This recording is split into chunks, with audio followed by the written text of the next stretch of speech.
Hola traders, en este video vamos a hablar de chartismo. Son figuras tradicionales que involucran varias velas en su formación. Esto es un tema muy conocido dentro del mundo del trading. No los vamos a ver todos, solamente les voy a mostrar cuatro patrones, los cuales pueden servirme para confirmar momentos en los cuales ingresar al mercado, especialmente cuando sean en confluencia con la estrategia que tengamos. ¿Se pueden operar por sí solos? Sí, pero yo prefiero operarlos solo si sean en confluencia con mi estrategia y también para apoyarme en puntos de entrada, para apoyarme en niveles de SL y de TP también. ¿Listo? Entonces, los hay de dos tipos, que son los de cambio de tendencia y los de continuidad de tendencia. Empecemos con el primero, que es el doble techo. Se necesita entonces dos puntos superiores prácticamente equivalentes y un punto intermedio entre estos que se le llamará cuello. Al ser roto, se espera un retroceso donde se activarían posiciones de venta para una continuidad bajista. En su versión alcista se necesitarían dos pisos, dos puntos inferiores, una zona media entre estos que se le llamará cuello, que tras su ruptura se espera un retroceso donde se activarían posiciones de compra para una continuidad alcista. Aunque sea un patrón de cambio de tendencia, también podría darse dentro de una continuidad. Por ejemplo, tengo un impulso bajista y dentro del retroceso se me crea el doble techo, una ruptura de su cuello, un retroceso hasta el mismo para activar posiciones de venta en una continuidad bajista. Sería un bonito escenario para operar. También podría darse en un cambio de tendencia pleno, como está en estos dos dibujitos ya explicados. Tenemos ahora el hombro cabeza a hombro y también tiene tanto su versión alcista como bajista. Veamos la primera. Se necesita un alto, luego un alto más alto que el anterior y un alto más bajo que el anterior. Es importante que los dos hombros se den a niveles muy parecidos, ¿vale? La base de esos dos hombros se le llamará cuello y una vez perforado se espera un retroceso hasta el cuello donde se activarían posiciones de venta y continuar con su tendencia bajista y en su versión de hombro cabeza a hombro invertido se buscarían compras. Se necesita un bajo más bajo, luego un bajo más alto que el anterior. Es importante que los hombros se produzcan a niveles muy parecidos y la base de esos hombros se le llamará cuello, que tras ser roto se espera un retroceso hasta el mismo, donde se activarían posiciones de compra, ¿vale? Estos dos patrones serían considerados patrones de cambio de tendencia. Ahora veamos los otros dos patrones que tengo acá, que serían de continuidad de tendencia. Entonces, para estos vamos a necesitar o emplear la herramienta de línea de tendencia. Recordemos que para trazar una línea de tendencia se necesitan dos puntos como mínimo. Entonces, aquí necesitaría este punto y este otro punto, de tal manera que se genere una línea bajista en el caso de una tendencia bajista. Y en la parte inferior se necesitarían dos puntos que me genere una dirección alcista. Y al final, esas dos líneas azules, en este caso, generarían una especie de cuña o triángulo donde el precio podría seguir rebotando una y otra vez o solamente estas cuatro veces como lo hizo, dos arriba y dos abajo. Después se espera una ruptura del nivel inferior y un retroceso al soporte de resistencia clave donde se activarían posiciones de venta. Aclaro que el retroceso podría darse a cualquiera de los pivotes más cercanos y tener una continuidad de la tendencia. Ya es decisión de cada quien y el estudio que hagan del activo que operan, saber si operan dentro del primer soporte y resistencia o esperan sí o sí el nivel más profundo. También existe su versión contraria. Para buscar compras, necesito dos puntos superiores donde pueda trazar una línea de tendencia hacia abajo y dos puntos inferiores donde pueda trazar una línea de tendencia hacia arriba, ¿vale? El precio podría igual rebotar varias veces allí o solamente estas cuatro veces, dos arriba y dos abajo. Se espera una ruptura de la línea de tendencia superior y luego un retroceso hasta la zona clave para continuar con una tendencia alcista, ¿vale? Insisto, puede reaccionar ante los pivotes anteriores. También existe el patrón de bandera. La bandera en vez de generarme un triángulo como lo hacía en el banderín, me generas un rectángulo. Y para eso se necesita trazar línea de tendencia, es decir, dos puntos en la parte superior, pero en este caso el segundo alto va a ser más alto que el anterior. Y en el bajo, si al igual que el banderín, se necesita un bajo que sea más alto que el anterior y funciona igual. El precio podría rebotar varias veces dentro de ese canal o solamente estas cuatro veces, dos arriba y dos abajo.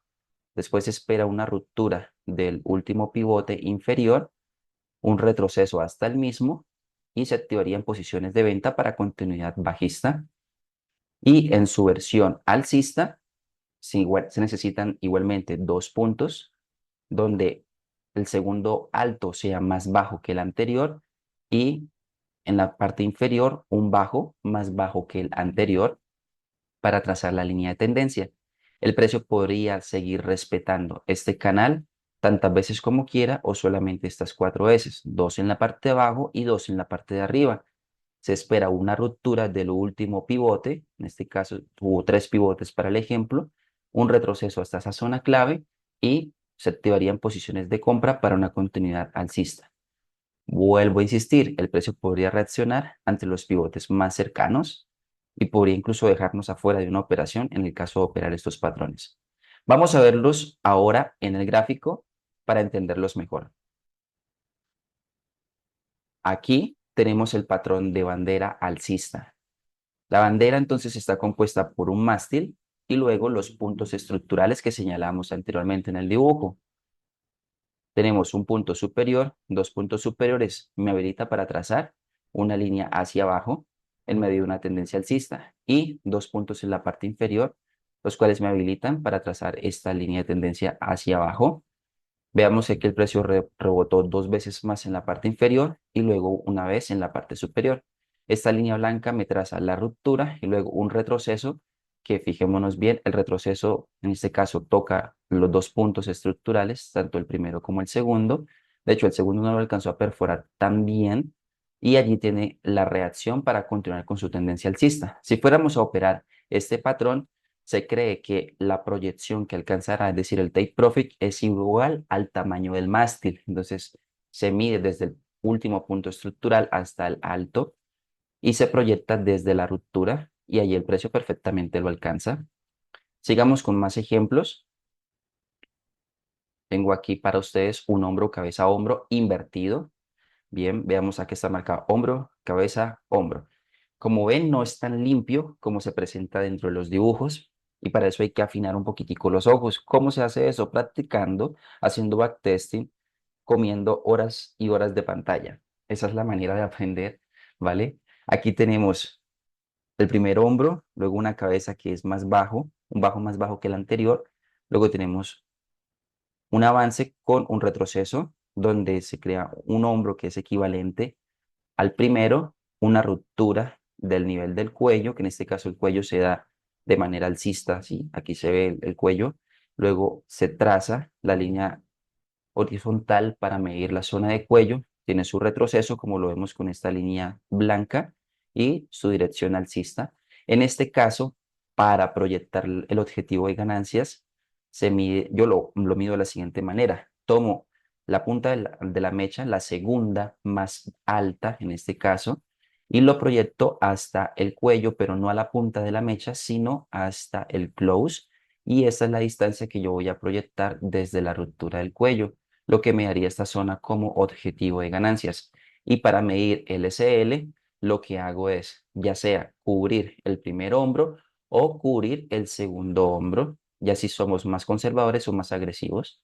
Bien, veamos otro ejemplo que tengo para acá, por acá más adelante. En este caso tenemos un banderín y aquí sucede algo muy particular, vamos a observarlo. Tenemos los dos puntos superiores para trazar la línea de tendencia hacia abajo y los dos puntos inferiores para trazar la línea hacia arriba. Aquí solamente rebota esas dos veces y tiene tanta fuerza el tamaño de este mástil que el precio rebota y al momento de hacer un retroceso no alcanza a tocar ninguno de los dos puntos estructurales. Fijémonos, no alcanza a tocar ni el primero ni el segundo y el precio reacciona fuerte. Igual se proyecta de la misma manera. El tamaño del mástil desde el último punto estructural se proyecta al alza y para tomar el stop loss, en este caso sería por debajo de los puntos estructurales. Bien, ahí tenemos la proyección y el precio, aunque se lateralizó bastante acá, finalmente alcanzó el objetivo en esta zona máxima. Vamos a ver más ejemplos por acá. Tenemos un hombro, cabeza, hombro. Este sí es natural. Vemos un impulso alcista, luego un alto más alto que el anterior. Me rompe la estructura hacia la baja y luego un segundo hombro que es equivalente al primer hombro, ¿vale? En este caso tenemos una línea de cuello horizontal, digo diagonal hacia abajo, trazo la línea horizontal, espero su ruptura, luego viene el retroceso donde se activan posiciones de compra. Para el stop loss cubriría el hombro o la cabeza, en este caso están muy cercanos, y hago una proyección de la misma forma que en el hombro, cabeza, hombro invertido. Tomo la segunda mecha, en este caso más baja, y la proyecto hasta el cuello, pero a close, no a la punta de la mecha. Y desde la ruptura del cuello voy a trazar la misma distancia. Allí tomaría mi objetivo de ganancia. Bien, veamos otro ejemplo. Tenemos en este caso un doble suelo, un doble piso. El precio nos crea un bajo y luego un segundo bajo prácticamente al mismo nivel. Bien, el punto medio se le llamará cuello. Espero una ruptura. Veamos la línea blanca como nos traza la dirección. Luego un retroceso hasta la zona de cuello donde se activaría en compras y se proyectaría de una manera muy parecida que el hombro cabeza hombro. Y es que yo voy a tomar la punta de la mecha más alta, en el caso de una tendencia bajista, y lo proyecto hasta el cuello a close. Y esa es la misma distancia que yo voy a proyectar para el objetivo de compras, que en este caso sería hasta este punto, y el stop loss estaría cubriendo la parte inferior. Vamos a verlo, sería de esta manera. Tan, tan, aquí mi objetivo y aquí mi SL, un poquito por debajo del piso. Bien, al terminar la operación, vemos cómo se crea un doble techo, una zona de cuello, una perforación y aquí se activarían las posiciones de venta, aunque se hizo un retroceso más profundo. Luego el precio alcanzó el objetivo. Por eso es importante cubrir las zonas altas para que no haya problemas. Fijémonos en algo, que este close superior el close anterior, pero no fue superior que el high, que la punta de la mecha, ¿vale? Esto es importante. Vamos a ver por qué es importante. Aquí, aparentemente se nos crea un doble piso. Veámoslo acá, aparentemente. Pero ¿qué sucedió en este caso? Ahí tuvimos el retroceso y su impulso alcista, sí, pero yo no lo hubiera operado en el caso de operar chartismo. ¿Por qué? Porque fijémonos en algo, este close es más bajo que la punta de la mecha anterior, por lo cual yo crearía una continuidad de tendencia en el caso del chartismo puro, ¿vale? Cosa que no sucede acá. El close sí respetó la punta de la mecha anterior, ¿vale? Hay que ser muy detallistas al momento de observar. Hay quienes lo operarían. En mi caso, yo preferiría no operarlo en el caso de hacer chartismo. Bien, hasta aquí traders, les traigo los ejemplos que vimos en los dibujitos. Espero que les haya gustado mucho. Repásenlo una y otra vez para verlos más fácil dentro de los gráficos. Espero que les haya gustado y que les sirva aún más. Un abrazo grandote.